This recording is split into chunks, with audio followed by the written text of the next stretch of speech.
ভারতের মধ্যপ্রদেশের ঐতিহাসিক শহর গোয়ালিয়র। বিকেলের ব্যস্ত সড়ক, গাড়ির হর্ন আর পথচারীদের কোলাহল সবকিছু যেন স্বাভাবিক ছন্দে চলছিল, কিন্তু হঠাৎই চারদিক কাঁপিয়ে শোনা গেল একের পর এক গুলির শব্দ। মুহূর্তেই থেমে গেল ট্রাফিক, স্তব্ধ হয়ে গেল চারপাশ। প্রকাশ্যে গুলি করে এক নারীকে হত্যা করে তার স্বামী। আর এমন নৃশংস ঘটনাটি তিনি নিজেই লাইভে এসে দেখাচ্ছিলেন। আর সেই মর্মান্তিক ভিডিও বিদ্যুতের গতিতে ছড়িয়ে পড়ে সামাজিক মাধ্যমগুলোয়। আর তাতে যেন রীতিমতো নিন্দার ঝড় ওঠে গোটা ভারত জুড়ে। কেন প্রকাশ্যে স্বামীর হাতে প্রাণ গেল ওই নারীর, আর নেপথ্যেই বা কি কারণ ছিল, জানলে রীতিমতো চোখ কপালে উঠবে যে কারোরই। কারণ প্রেম, বিতর্কিত অতীত, ধোঁকা, অবশেষে প্রতিশোধ যেন সিনেমাকেও হার মানিয়েছে বাস্তবের এই রোমহর্ষক কাহিনী। ভারতীয় একটি গণমাধ্যমের এক প্রতিবেদন থেকে জানা গেছে, গুলিবিদ্ধ হয়ে খুন হওয়া সেই নারীর নাম নন্দিনী কেওয়াত, আর অভিযুক্ত সেই ব্যক্তির নাম অরবিন্দ পরিহার। ভাইরাল ভিডিওতে দেখা গেছে রাস্তায় নন্দিনীর পথ রোধ করে খুনি অরবিন্দ। পরবর্তীতে 3 থেকে 4 রাউন্ড গুলি ছুড়ে মৃত্যু নিশ্চিত করে স্ত্রীর।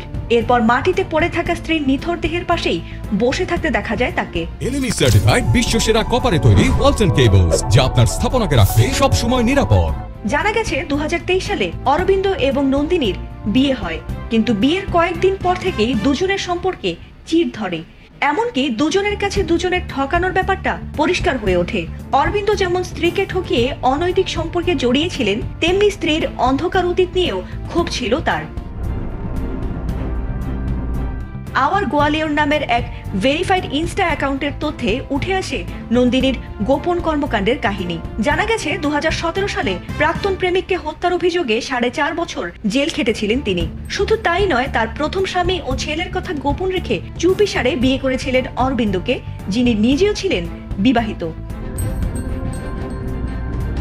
অতীতে সব অনৈতিক সম্পর্ক প্রকাশ্যে আসলেও নন্দিনী অনুতপ্ত হননি, বরং আরো বেপরোয়া হয়ে ওঠেন।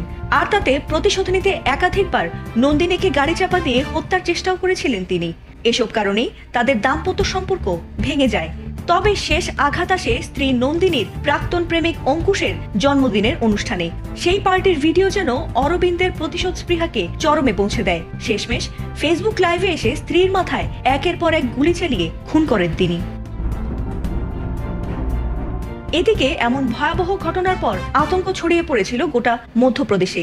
এরপর ঘটনাস্থলে পুলিশ আসলেও পরিস্থিতি এতটাই উত্তপ্ত ছিল যে খুনি পুলিশদেরকেও হুমকি দিতে থাকে। স্থানীয়রা দ্রুত তাকে থামিয়ে মারধর শুরু করে। অবশেষে টিয়ার গ্যাস ছুড়ে তাকে গ্রেফতার করতে সফল হয় পুলিশ।